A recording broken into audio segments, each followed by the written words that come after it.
말씀 보도록 하겠습니다. 오늘 말씀은 창세기 26장 1절부터 11절까지 말씀입니다. 제가 한번 빠르게 봉독하겠습니다. 내용 잘 헤아려 주시면 감사하겠습니다.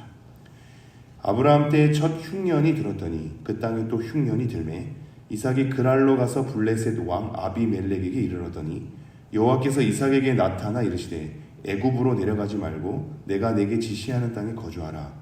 이 땅에 거류하면 내가 너와 함께 있어 내게 복을 주고 내가 이 모든 땅을 너와 내 자손에게 주리라.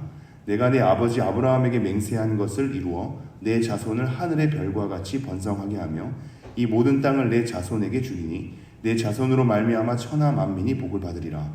이는 아브라함이 내 말을 순종하고 내 명령과 내 계명과 내 율례와 내 법도를 지켰음이라 하시니라. 이삭이 그랄에 거주하였더니 그곳 사람들이 그의 아내에 대하여 물으매 그가 말하기를 그는 내 누이라 하였으니 리브가는 보기에 아리따움으로 그곳 백성이 리브가로 말미암아 자기를 죽일까 하여 그는 내 아내라 하기를 두려워함이었더라. 이삭이 거기 오래 거주하였더니 이삭이 그 아내 리브가를 껴안은 것을 블레셋 왕 아비멜렉이 창으로 내다본지라. 이에 아비멜렉이 이삭을 불러 이르되 그가 분명히 내 아내거늘 어찌 내 누이라 하였느냐. 이삭이 그에게 대답하되 내 생각에 그로 말미암아 내가 죽게 될까 두려워하였음이로다. 아비멜렉이 이르되 내가 어찌 우리에게 이렇게 행하였느냐. 백성 중 하나가 내 아내와 동침할 뻔하였도다. 내가 죄를 우리에게 입혔으리라. 아비멜렉이 이에 모든 백성에게 명하여 이르되 이 사람이나 그의 아내를 범하는 자는 죽이리라 하였더라. 아멘. 시간이 굉장히 빨리 흐르는 것 같습니다. 오늘 날씨를 보니까 이번 주 가운데 이제 가장 풀린 날씨인 것 같더라고요. 조금 덜 추워져서 다행입니다. 오늘도 말씀 들은 후에 또 기도하고 잘 돌아갔으면 좋겠습니다. 오늘 말씀은 26장인데요. 이번 주 토요일까지 26장을 다 살펴볼 것 같습니다. 우리는 26장이 오기까지 여러 장면들을 봤는데 특별히 어제의 장면에 있어서는 이 에서와 야곱에 있어서 장자의 명분을 팔게 되는 내용들을 살펴봤죠. 우리가 장자의 특권을 팔게 되는 이 에서의 모습을 보고 신약에서는 망령된 자라고 얘기하지 않습니까? 그래서 우리가 하나님께 받은 특권들, 하나님께 받은 은혜들을 가벼이 여기고 격렬히 여기지 않나에 대한 우리의 죄의 부분을 한번 살펴봤고요. 하나님께서 어떠한 정함, 큰 자가 어린 자를 섬기리라는 하나님의 이 정함을 알려줬을 때 그 정함이 이루어지기까지의 과정 속에서는 우리와 무관하게 움직이지 않고 우리는 우리 스스로 악을 선택하는 죄악을 품으면서 그러한 자유로움 속에 악을 택하고 그러한 자유로움 속에 결국은 하나님의 뜻이 이루어진다라는 것을 우리가 보게 되었죠. 그리고 마지막으로 우리는 그러한 연약함과 죄를 짓게 되지만 그것에도 불구하고 하나님은 크신 분이기에 결국은 하나님은 하나님의 뜻을 이루어내시는 분이기에 우리의 죄와 연약함 가운데서도 하나님의 크심을 보고 일어나자, 이런 말씀을 좀 살펴보았습니다. 오늘 동일한 흐름 가운데 그 내용이 전개될 텐데요. 이 26장의 위치가 조금 중요합니다. 26장은 25장과 27장 사이에 껴있지 않습니까? 근데 25장과 27장의 내용은 이 거짓, 특히 야곱이 에서를 속여먹는 내용 가운데 껴있거든요. 그리고 그 가운데서는 여전히 거짓과 불의함이 가득합니다. 근데 이 26장도 마찬가지로 이삭의 거짓을 얘기하고 있거든요. 여러 불의함 가운데 이게 사실상 야곱이 에서를 속여먹는 이 장자권을 뺏게 되고 팥죽으로 팔게 되는 이 장면 속에서 그 사이에 야곱의 얘기가 나올 것 같은데 이삭의 얘기가 나온단 말이죠. 그리고 그 이삭의 거짓말로 이 내용이 가득하게 펼쳐지게 됩니다. 이 속에서 여전히 이 이삭도 그렇고 에서와 야곱도 그렇고 하나님 앞에 하나님의 복을 받기에 합당하지 않는 자로 그려지고 있죠. 그리고 그것은 다시 한번 또 다른 인물을 떠올리게 하는 것으로 우리를 주목하게 합니다. 즉 아브라함을 떠올리게 하면서 아브라함도 여전히 그러한 자였고 이삭도 여전히 그러한 자였으며 야곱도 여전히 그러한 자라는 걸 우리에게 상기시킨 후에 그것을 넘어서는 하나님의 은혜와 주권을 우리에게 다시 한번 보게 합니다. 그 내용을 한번 기억하면서 오늘 말씀 살펴보도록 하겠습니다. 26장 1절을 제가 읽어드리죠.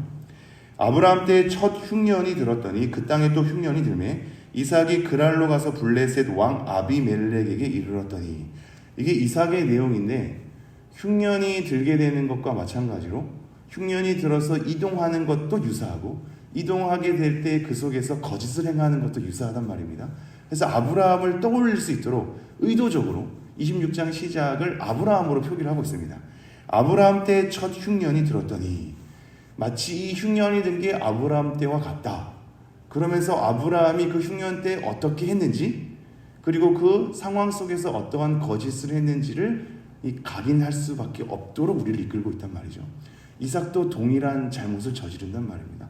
그래서 여전히 아브라함도 이삭도 여전히 이러한 잘못을 저지르는 걸 우리에게 상기시킵니다. 그런데 그 땅에 흉년이 들매 이삭이 어떻게 했냐면 그랄로 가서 블레셋 왕 아비멜렉에게 이르렀다, 이렇게 얘기합니다. 이 블레셋 왕 아비멜렉은 이전에 20장에서도 등장하거든요. 이 아브라함이 나중에 그랄로 가게 됩니다. 그랄로 가서 그 블레셋 왕 아비멜렉을 만나게 되죠. 그때 아비멜렉과 지금의 아비멜렉은 다른 사람입니다. 왜냐하면 거의 80년 정도의 시간 차가 있기 때문입니다. 이 아비멜렉이라는 사람은 사람 이름이라기보다 그 왕에 대한 직함입니다. 애굽 왕이 바로, 이 파라오 아닙니까? 이 바로라는 것이 왕의 직함이듯 마찬가지로 여기서 그랄로 가서 블레셋 왕을 만났는데 블레셋 왕의 공식 명칭이 바로 아비멜렉이었습니다. 사람 이름이 아니라요. 그래서 이 아비멜렉에게 이르러서 만나게 되는 장면인데 2절 말씀 한번 보시겠습니까? 2절. 여호와께서 이삭에게 나타나 이르시되 애굽으로 내려가지 말고 내가 내게 지시하는 땅에 거주하라. 이게 재미난 부분입니다. 하나님께서는 각자 다르게 인도하시는 걸 보게 됩니다. 우리는 어제 에서와 야곱이 얼마나 기질이 다르지, 자라온 환경과 선호하는 것이 다른지를 보게 되었죠. 우리 모두가 다 다름을 지니고 있지 않습니까? 하나님께서는 일괄적으로 여러 사람들을 동일하게만 이끄지 않으시고 각자에게 맞게, 그 시기에 맞게 하나님께서 인도하시거든요. 왜 제가 이런 말씀을 하냐면 아브라함이 첫 흉년을 맞았을 때 어디로 갔냐면 애굽으로 갔거든요. 그리고 나중에 두 번째 그랄로 가게 된단 말입니다. 애굽으로 갈 때 하나님께서는 아브라함을 말리셨을까? 자세히 보면 그렇지 않습니다. 애굽으로 가게 내버려 두거든요. 그래서 그 속에서 애굽에서 가서 여전히 거짓을 행하고 하나님께서 바로 왕을 치시는 것을 경험하면서 다시 올라오게 되는 것을 보게 되거든요. 아브라함에게는 가지 말라고 명하지 않습니다. 아브라함이 자유롭게 가거든요. 근데 오늘 말씀에 보면 하나님께서 이삭에게 나타납니다. 이삭의 여러 가지 과오 속에서 자칫 잘못을 범할 수 있는 상황 속에서 혹시나 애굽으로 내려갈까봐 애굽으로 내려가지 말라고 말씀하기 위해 나타나십니다. 근데 또한 재미나게도 나중에 야곱에 이르러서는 요셉이 애굽으로 팔려가지 않습니까? 그때 야곱에게는 애굽으로 내려가라고 명하십니다. 아브라함에게는 아무런 만류도 하지 않았던 하나님, 이삭에게는 애굽으로 내려가지 말 것을 나타나서 명하신 하나님께서 야곱에게는 애굽으로 내려가라 말하거든요. 각자 다르게 역사하시죠. 우리의 삶도 마찬가지입니다. 이게 하나님의 말씀 전체를 다 우리에게 항상 생각해야 합니다. 우리는 우리 입맛에 맞게, 우리 상황에 맞게 교묘하게 말씀을 인용할 때가 있거든요. 정말 말씀은 이렇게 생각해도 맞는 것 같고 저렇게 생각해도 맞는 것처럼 되게 넓거든요.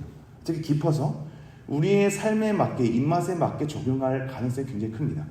그래서 성경을 알면 알수록 기도할 때, 어떤 응답을 기다릴 때 우리가 편한 대로 여기에 맞추기도 하고 저기에 맞추기도 하죠. 이 성경을 알면 하나님의 뜻을 더 깊이 상고해야 되는데 우리는 성경을 알면 알수록 더 교묘하게 우리에게 유리한 대로 적용하게 되는 걸 보게 되거든요. 넓은 하나님의 뜻을 전체 성경을 통하여서 오늘 우리에게 여전히 말씀하시는 건 이 새벽에 말씀하는 이 본문만이 아니라 성경 66권 전체란 말이죠.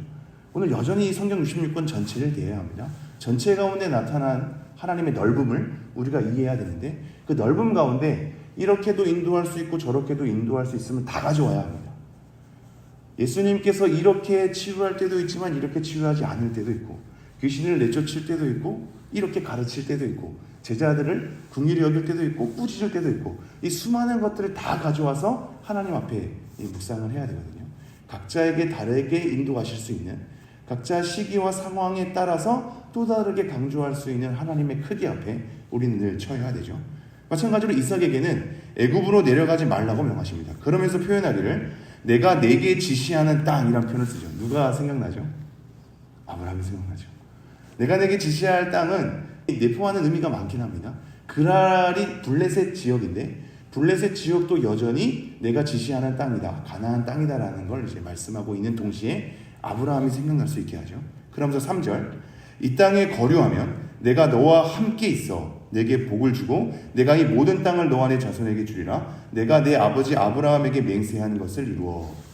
이제 거짓을 행하기 전에 그랄 땅으로 피신하는 이삭에게 아비인 아브라함을 생각하게 하며 뭘 생각하게 하냐면 아브라함을 통하여서 아브라함에게 약속했던 그 복을 이루시는 하나님에 대해서 다시 한번 상기하게 합니다.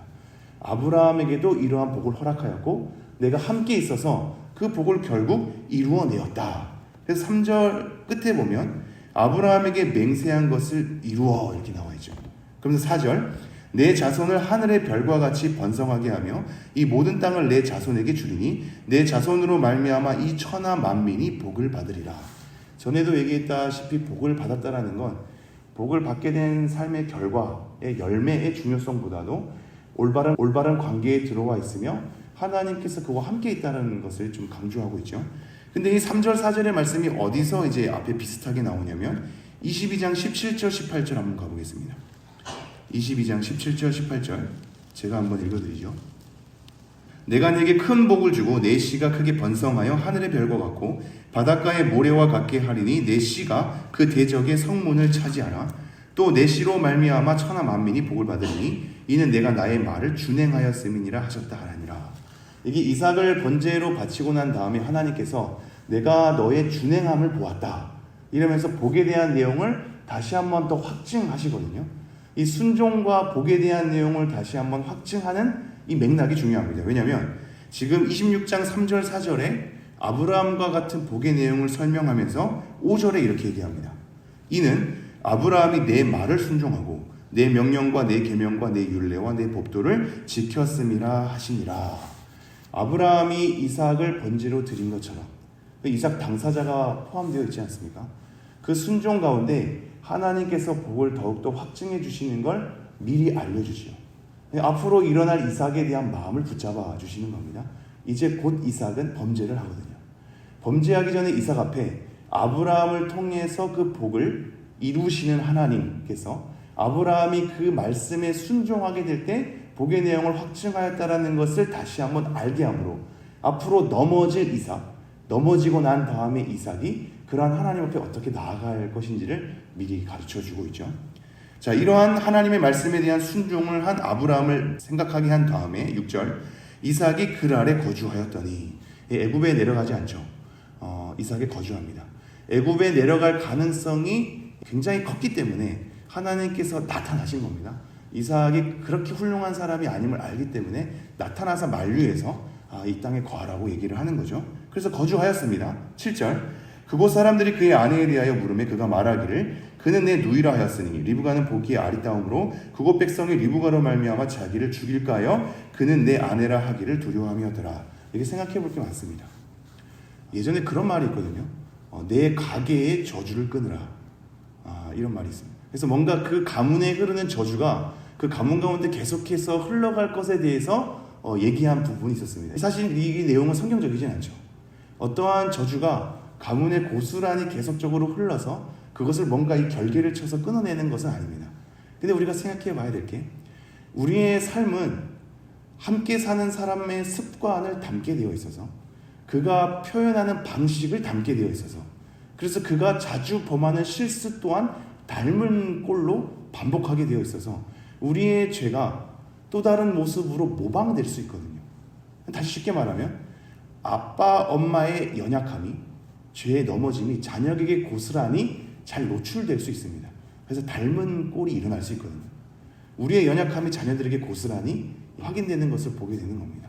마찬가지로 아브라함의 죄가 지금 이삭의 죄로 반복이 되고 있죠. 이것은 그러한 저주가 흘러간다라기보다 그것은 잘못된 개념인데 죄에 대한 패턴이 반복되는 걸 통해서 우리는 가까이 있는 사람들의 죄를 닮아갈 수 있구나를 우리는 확인할 수 있게 되죠. 자녀들의 모습을 보면서 우리는 섬찟 놀라야 됩니다. 그 자녀들의 연약함이 나에 대한 연약함의 습관으로부터 모방될 수 있기 때문이죠. 지금 이삭이 그러고 있습니다.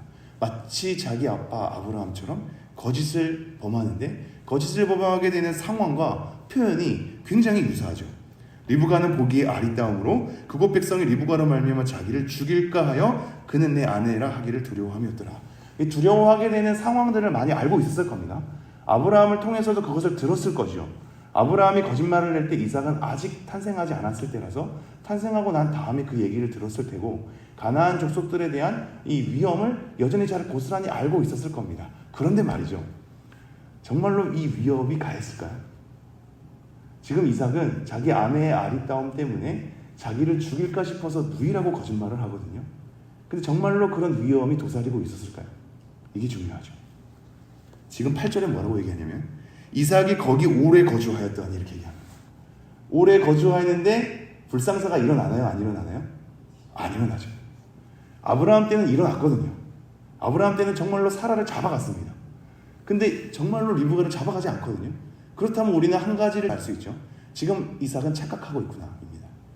여러 가지 위험에 대한 소식 들을 수 있고 아버지로부터 그러한 위협이 있을 수 있음을 당연히 고스란히 알게 되죠. 수많은 정보 앞에서 현실을 판단하기를 잘못 해석하고 있습니다. 우리가 이럴 때가 많거든요. 마치 어제 본 에서와 야곱 가운데 그것을 잘못 해석한 내가 죽게 되었으니 장자의 명분이 뭐가 중요합니까? 뭐가 유익이 됩니까? 라고 한 끼 안 먹어도 안 죽는데 자기는 죽을 것 같은 위협 속에 해석을 하면서 장자의 명분에 있어서는 올바르게 해석하지 않는 에서의 과오가 마찬가지로 이삭에게서도 이 현실을 제대로 분석하지 않고 해석하지 않고 죽음의 위협으로만 몰아가니 당장 자기 살겠다고 아내에 대해서 거짓을 얘기하는 것을 보게 되죠. 그러나 8절 이삭이 거기 오래 거주하였더니 이삭이 그 아내 리브가를 껴안은 것을 블레셋 왕 아비멜렉이 창으로 내다보니라. 오히려 블레셋 왕 아비멜렉이 더 관찰력이 좋습니다. 이삭은 두려워해서 거짓말했다가 오래 거주하면서 이제 아내랑 껴안은 겁니다. 껴안았다는 얘기는 부부에 대한 애정 표현을 했다라는 겁니다. 근데 이것을 아비멜렉이 보게 되죠. 근데 본다라는 단어가 이 구절에만 3번 등장하거든요. 우리 번역했을 때는 한 번 등장하지만 보다라는 단어가 3번 등장합니다. 즉 자주 본 겁니다. 아비멜렉은 이삭과 리브가가 부부로서 하게 되는 애정 표현에 대해서 자주 목격한 겁니다. 그러니까 그 상황을 가지고 해석하죠. 아, 얘네들은 부부구나를 해석한 겁니다. 그래서 9절 이렇게 얘기합니다. 이에 아비멜렉이 이삭을 불러 이르되 그가 분명히 내 아내거늘 어찌 내 누이라 하였느냐. 이삭이 그에게 대답하되 내 생각에 그로 말미암아 내가 죽게 될까 두려워함이었더라. 아, 자기 생각에 우리는 우리의 이 잘못된 생각과 판단 때문에 죄를 짓곤 합니다. 상황에 대해서 제대로 이해하지 않고 자기에 대해서 제대로 못 보기도 하고 상대방에 대해서 제대로 못 보기도 해서 우리는 이 오해를 푸는 데에만 인생의 절반을 소비하는 것만 같기도 합니다. 그리스도인들이 교회 안에서 한 형제 자매로 잘 자랐으면 좋겠는데 숱한 오해가 난무하거든요.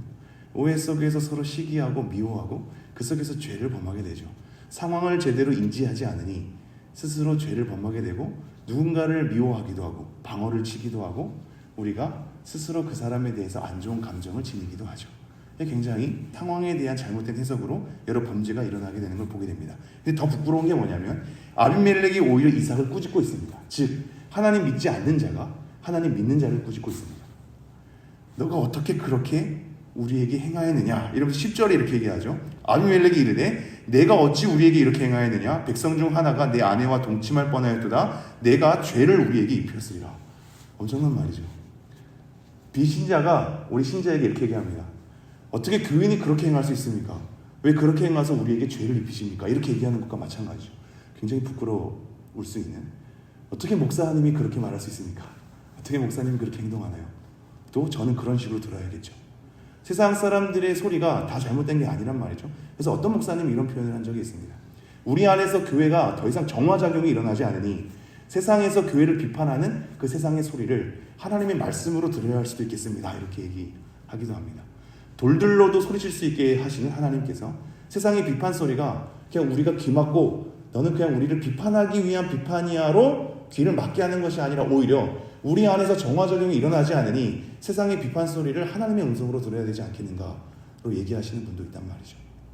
우리 스스로를 돌아봐야 되지 않겠습니까? 비신자를 통하여서 오히려 우리를 부끄럽게 하게 하는 말을 우리는 듣게 됩니다. 어떻게 신자가 그럴 수 있단 말입니까? 어떻게 하나님 믿는 사람이 그럴 수 있단 말입니까? 로 얘기하게 되죠. 11절입니다. 아비멜렉이 이에 모든 백성에게 명하이르되 이 사람이나 그의 아내를 범하는 자는 죽이리라 하였더라. 오히려 아비멜렉이 엄청나죠. 이 아내를 범하는 자는 죽일 것이다 라는 하나의 엄포를 놓습니다. 아비멜렉은 어떻게 이럴 수 있는가를 잠시 돌이켜본다면 가능성이 있는데요. 성경에서는 얘기하고 있지 않지만 예전에 있었던 아비멜렉과 아브라함의 관계를 통해서 그때 아비멜렉은 집안의 저주를 받았거든요. 아브라함의 아내 사라를 범하려고 하자 저주, 이 태가 닫히는 저주를 받게 된단 말입니다. 태가 닫히는 저주입니다. 그러니 이 가문 속에서 또 다른 아비멜렉이 지금 태어나지 않았습니까? 숱하게 조상들에게 들었을 거거든요. 아비의 아비에게 저 이 약속의 사람 하나님 믿는 아브라함의 아내를 건드리려 하다가 우리의 태가 닫히는 저주를 받았다. 이러한 얘기를 익히 들었을 가능성이 크단 말이죠. 그래서 이때 아비멜렉은 이 사람들 함부로 아내 범하면 안 된다에 대한 경계심이 있었던 것 같습니다. 그러니 이삭을 보고 관찰하죠. 오랫동안 거주해도 건들지 않습니다. 나중에 아내라는 걸 알고 나서는 그것을 범하지 말라고 엄포를 놓게 되죠. 굉장히 독특한 부분이죠. 하나님의 일하시는 방식은 도저히 예측할 수 없는 것 같습니다. 이것저것의 상황을 하나님의 때에 교묘하게 들어맞게 하시는 것 같습니다. 아브라함과 사라 때 아비멜렉에게 저주를 품었던 그 내용이 지금 이삭 앞에서 또 다른 아비멜렉에는 저주를 품지 않게끔 하나님 앞에 벌벌 떨게 하는 것으로, 그래서 아내를 범하지 말라는 규례를 삼을 정도로의 상황으로 만들어가는 걸 보게 되죠. 하나님 되게 위대하지 않습니까?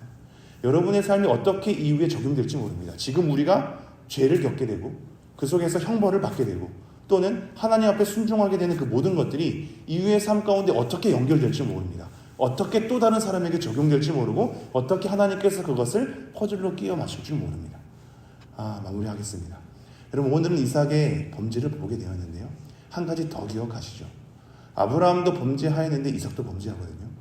우리는 이 죄악을 보면서 사람들의 죄를 바라보며 어떻게 그럴 수 있는가를 얘기하지만 우리 모두가 다 아브라함과 이삭의 자리에 처할 수 있습니다. 죄는 환경에 따라서 그 죄가 드러나기 마련이거든요. 우리는 지금 이러한 상황 가운데 있어서 어떠한 죄를 저지르지 않을 수도 있겠습니다. 근데 우리가 그 상황에 되면 그 죄 저지를 수 있거든요. 지금 TV에서 숱하게 범죄자들에 대한 뉴스가 가득하죠. 저 사람도 어떻게 저럴 수 있나? 어떻게 저렇게 사기를 범할 수 있나? 얘기하지만 우리 또한 그 자리에 서면 그럴 수 있음을 확인해야 합니다.